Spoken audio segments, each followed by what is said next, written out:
Bismillahirrahmanirrahim. Assalamualaikum warahmatullahi wabarakatuh. Perkenalkan, nama saya Binti Nurul Al-Aisyah dari kelas KPIA angkatan 2019.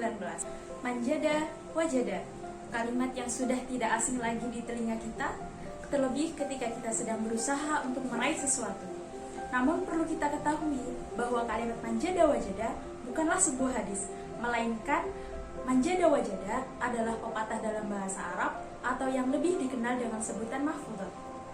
Kemudian, apa sih arti kalimat manjada wajada? Ungkapan manjada wajada atau kalimat manjada wajada terdiri dari 3 kata. Yang pertama man, jada, dan wajada. Sehingga apabila kalimat ini digabungkan akan memiliki arti barang siapa yang bersungguh-sungguh maka dia akan mendapatkan hasilnya. Cobaan dan masalah pasti akan ditemui oleh setiap orang, tapi dengan adanya kesungguhan akan bisa terlalui. Sehingga ungkapan manjada wajada sangat cocok untuk dijadikan pegangan bagi para anak muda agar bisa menjadi penyemangat dalam meraih cita-citanya. Dalam hidup memang harus rela untuk bersusah payah terlebih dahulu, baru kemudian kita dapat menikmati hasil dari jerih payah kita tersebut. Atau dalam peribahasa Indonesia, berakit-rakit ke hulu, berenang-renang ke tepian, yang artinya bersakit-sakit dahulu, baru bersenang-senang kemudian. Karena di masa muda ini, kita memiliki energi yang cukup, pikiran yang masih segar, dan tenaga yang masih kuat. Sehingga masa ini menjadi waktu yang tepat dalam melakukan segala usaha. Jangan sampai susah di masa tuanya karena di masa mudanya sering bersantai-santai. Maka tidak ada pilihan terbaik bagi anak muda selain memanfaatkan waktu muda dengan sebaik-baiknya, dengan harapan kelak di masa tua bisa menikmati jerih payah tersebut. Kemudian, apa sih manfaatnya kita menerapkan kalimat manjada wajada bagi diri kita sendiri atau bagi kehidupan kita? Arti sungguh-sungguh dalam kalimat manjada wajada jangan diartikan secara sempit, tapi harus diartikan secara luas. Artinya, kita menerapkan kalimat manjada wajada atau bersungguh-sungguh bukan hanya dalam urusan dunia, tapi juga dalam urusan akhirat. Memang benar, Allah sudah menentukan segala sesuatunya dalam hidup kita, tapi kita diperintahkan untuk berusaha dengan penuh kesungguhan agar kita mendapatkan apa yang kita inginkan. Kemudian, kesungguhan-kesungguhan seperti apa sih misalnya yang bisa kita lakukan?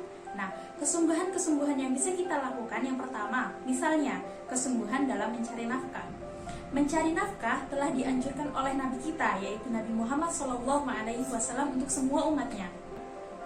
Sebagaimana di dalam hadisnya, Rasulullah menyampaikan bahwa sesungguhnya di antara perbuatan dosa ada yang tidak bisa dihapus oleh sholat, sedekah, dan haji, namun hanya dapat ditebus dengan kesungguhan, yaitu mencari nafkah.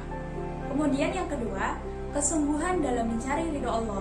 Mencari keridhaan Allah merupakan hal yang paling utama dalam hidup kita.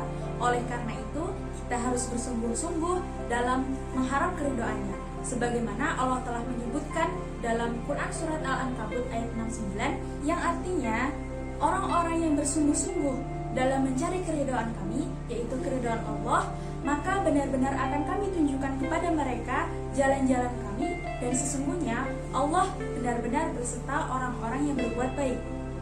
Kemudian, contoh yang ketiga adalah bersungguh-sungguh dalam mengubah diri kita sendiri. Jika kita ingin menjadi lebih baik lagi, maka kita harus bersungguh-sungguh mengubah dalam segala hal.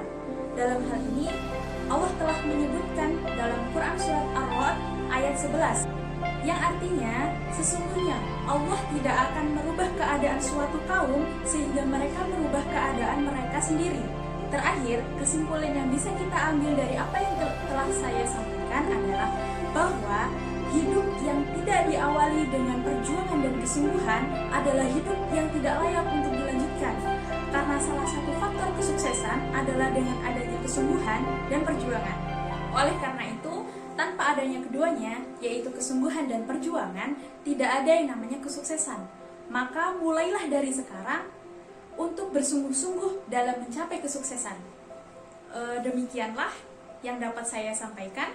Semoga apa yang saya sampaikan bisa bermanfaat untuk diri kita sendiri dengan cara kita aplikasikannya dalam kehidupan kita sehari-hari, dan kita mengajak orang-orang di sekeliling kita untuk sama-sama berjuang meraih kesuksesan kita. Baiklah, itu saja yang dapat saya sampaikan. Kurang lebihnya saya mohon maaf. Kepada Allah saya mohon ampun. Saya akhiri. Wassalamualaikum warahmatullahi wabarakatuh.